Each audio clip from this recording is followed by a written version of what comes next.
Salam jemaat terkasih, salam sejahtera bagi kita semua.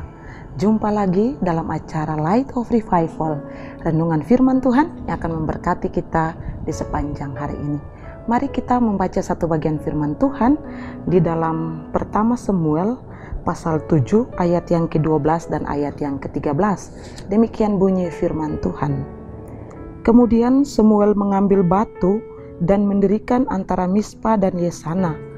Ia menamainya Ebenezer. Katanya, sampai di sini Tuhan menolong kita. Demikianlah orang Filistin itu ditundukkan dan tidak lagi memasuki daerah Israel. Tangan Tuhan melawan orang Filistin seumur hidup Samuel. Semua karena pertolongan Tuhan. Jemaat terkasih, tidak terasa sudah beberapa hari kita ada di tahun 2021. Tahun 2020 menjadi kenangan yang sudah kita lewati.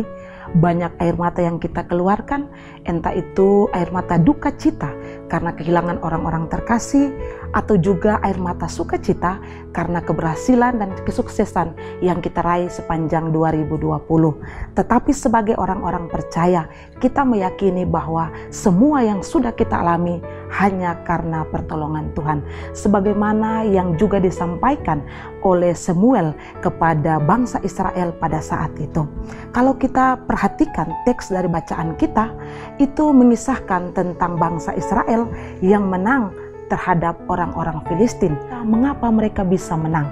Kalau kita melihat di ayat sebelumnya, di ayat 3, dikatakan di sana demikian, lalu berkatalah Samuel kepada seluruh kaum Israel demikian, jika kamu berbalik kepada Tuhan dengan segenap hati, maka jauhkanlah para allah asing dan para asiterot dari tengah-tengahmu, dan tujukan hatimu kepada Tuhan, dan beribadalah hanya kepadanya, maka ia akan melepaskan kamu dari tangan orang Filistin.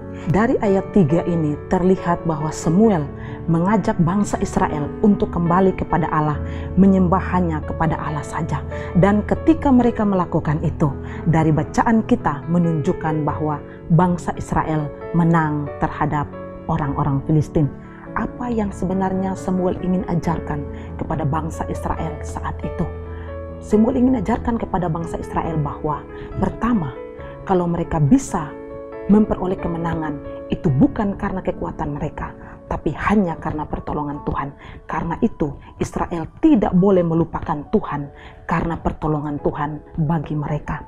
Tetapi pelajaran yang berikut yang kita bisa lihat dari pernyataan Samuel ini menunjukkan bahwa ketika seseorang berbalik kembali menyembah kepada Allah, beribadah hanya kepada Allah saja, maka Allah menunjukkan kasih setia bagi mereka. Dan yang ketiga, dari kata-kata Samuel ini, dia ingin mengajarkan kepada bangsa Israel bahwa di dalam setiap perencanaan yang akan mereka lakukan, mereka harus melibatkan Tuhan di dalamnya.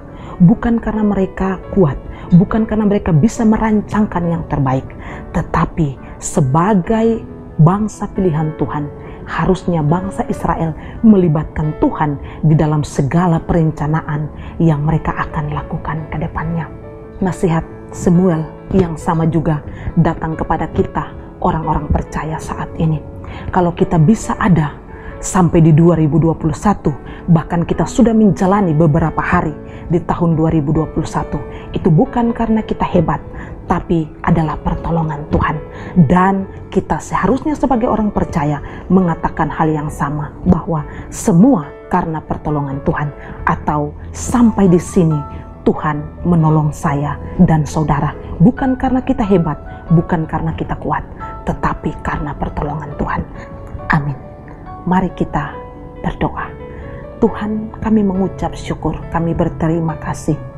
Tuhan boleh menuntun kami sampai di 2021 dan kami sudah jalani beberapa hari ini. Dan kami tidak tahu apa yang akan terjadi di sepanjang tahun ini. Penuh dengan misteri dan rahasia. Tapi ada Tuhan yang menuntun akan kami. Itu cukup bagi kami. Terima kasih. Kami bersyukur untuk firman Tuhan. Di dalam nama Yesus. Amin. Jemaat terkasih, saya terus mengajak kita untuk menjadikan firman Tuhan sebagai pelita dan terang di sepanjang hidup kita. Tuhan memberkati.